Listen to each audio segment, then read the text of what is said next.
Hi everyone. I think we're going to get started. There are a couple more people who are going to be coming in, but I don't want to be unfair to people who are already here and have actually made it on time.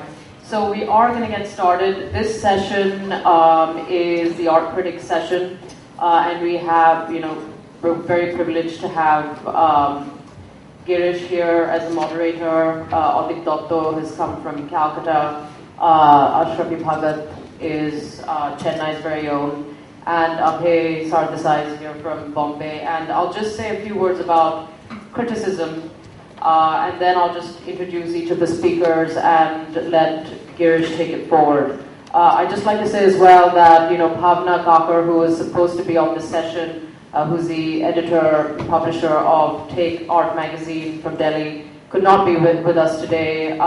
She's unwell. So I will be sitting in for her. I'm somewhat unprepared, but hopefully Girish will be somewhat gentle on me. So, now, criticism, I do, just from having written and seeing the international art world and being here in India as well, for me, when I look at criticism, I'm always looking at that point at which critique actually occurs. It's very easy to call someone an art critic and talk about art criticism, but one has to be very disciplined when reading criticism and also writing it, and really think about where does that moment of critique lie. And I think in the course of this conversation that will also come to light. And of course it's different from art critic to art critic in the way that they implement critique within their own practice. We have Adit Dotto here, and Adit Dotto is actually an artist. I'd like to emphasize this. I did want him on the panel because he also represents what's happening in Bengal to a certain extent. He is an artist with a varied practice, which I'm sure he will talk a little bit about here. But he also writes, and I wanted to also incorporate people who have, occupy hybrid roles because, the Indian art market and also the Indian art scene here in India is still quite nascent. And so people do develop those hybrid roles, and Adit Dotto is one such artist in person who also writes for different publications and magazines. And then we have GirishShahane here, who is a freelance or independent art critic from Mumbai. And if I can just give a few details on him, he studied English literature at Elphinstone College in Bombay, and he also studied at Oxford University. He was editor and later consulting editor of Art News Magazine of India. He has lectured in institutions such as the National Gallery of Modern Art, Bombay Indian School of Business, Hyderabad, the Tate Modern. GirishShahane is advisor to the Skoda Prize for Contemporary Indian Art and writes a fortnightly column for Yahoo India, and he will be moderating the session. Ms. Ashrafi Bhagat is a MAM Phil PhD, and the associate professor and former head teaching at the Department of Fine Arts, Stella Maris College in Chennai. She is an art historian, art critic, and an author. She has to her credit a research paper titled Lineage of Abstraction Within the Madras Art Movement, publishes the book The New Art History Studies in Indian Art.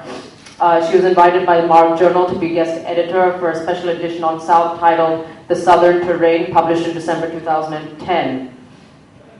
And last but not least, Abhay Sardesai has been the editor of Art India, the premier art magazine of India, since November 2002. Under his editorship, the magazine has developed a culture studies-oriented approach and has become more interdisciplinary in its theme-based explorations. An associate of the research collective Kakar, he was the director of the Writing Across the City project, which explored the interrelationships between literatures and literary cultures in the city of Mumbai. He has written widely on art and literature and read from his work at various places, including the University of Princeton, University of Cambridge, Mumbai University, SNDT University Sarai, and NGMA. I just want to say a few words more about Adit. Adit has also frequently written on contemporary Indian art in his writings. He has often dealt with the position in between an artist and a writer on art. He switches on positions and exchanges the gaze of a practicing artist and that of a writer on art. this exchange defines both his practice and writing. And so, without much further ado, we can get started. Over to you, Girish. We have the 4 presentations first from the 4 speakers that we have on this panel. And I'd like to ask Ashrafi on my left, and then we'll go around in this fashion. So could you start off? The branch of knowledge or learning and intellectual or scholarly investigation of specific works of art. A discipline closely linked to art history is criticism. The proper domain of a critic is the description, interpretation, and evaluation of a concrete works of art in a given medium of expression. It is described as a many-leveled activity comprising the historical, recreative, and judicial. An important aspect of criticism aims at historical and within the modern and contemporary context, an understanding of modern art history as well as critical theories becomes relevant for a better grasp of a work of art if meaning has to be produced. Recreative criticism dispenses with historical evidence and takes the form of literary expression which is of a high artistic merit and with a separate identity from its point of reference, namely a work of art. Like for example, Walter Pater describing Mona Lisa, open quotes, "She is older than the rocks among which she sits, like the vampire she has been dead many times," close quotes.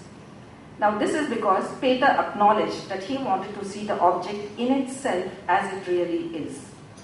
This approach metaphorically transforms one medium of expression into the different medium of prose poem. The third aspect, judicial, evaluates the work of art in relation to other works of art.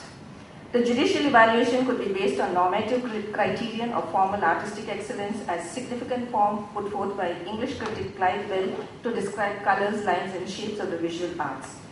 This approach today is partially valid as intrinsic to art criticism, and within the contemporary milieu, the critic now has to adopt an extrinsic approach in the analysis and interpretation of a work of art.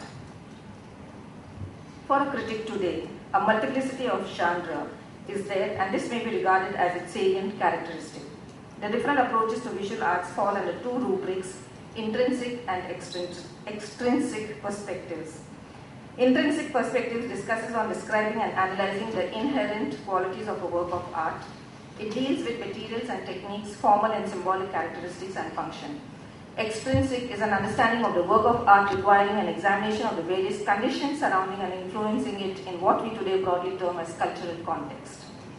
To begin with, the critic is, open quotes, minimally required to be a connoisseur, close quotes, which means she or he must have a sound knowledge of the history of art, as Philip Weisman wrote in his essay, The Psychology of the Critic and Psychological Criticism in 1962. But he says, open quotes, the step from connoisseur to critic implies the progression from knowledge to judgment, close quotes. In looking and critiquing contemporary art, the critic must make judgments because the art dealt with is generally new and unfamiliar, and thus of uncertain aesthetics and cultural value. Artists whose experiments are radically innovative pose the greatest challenge to the critic. Such artists push the limits of the critic's understanding and appreciation. The greatest threat to art criticism is the development of defensive cliches, settled expectations, and unquestioned presuppositions about art, while the adventure of art criticism lies in the exposure to new possibilities of art and exploration of new approaches that seem demanded by it. The critic has a certain power of determination over art history, or at least great influence in creating the canon of art as is evident, for example, in the naming by critics of many modern movements like Impressionism and Post-Impressionism, Cubism, etc., and in the basic understanding of the ostensibly incomprehensible, unconventional artists who initiated them. Art criticism also encompasses historiography. The city of Chennai for an art critic would come across as a desert with minimal challenge. In this bustling, growing metropolis that has developed its own culture of music, dance, theatre, films, etc., in the arena of visual arts, it is not possible to speak with the same enthusiasm. This presentation relates to my experience of the so-called role as an art critic within the city of Chennai. Frankly, I had never imagined that this epithet would become a part of my life as I retrospect on it. If I am where I am today, the credit goes initially to Sharan Apparao,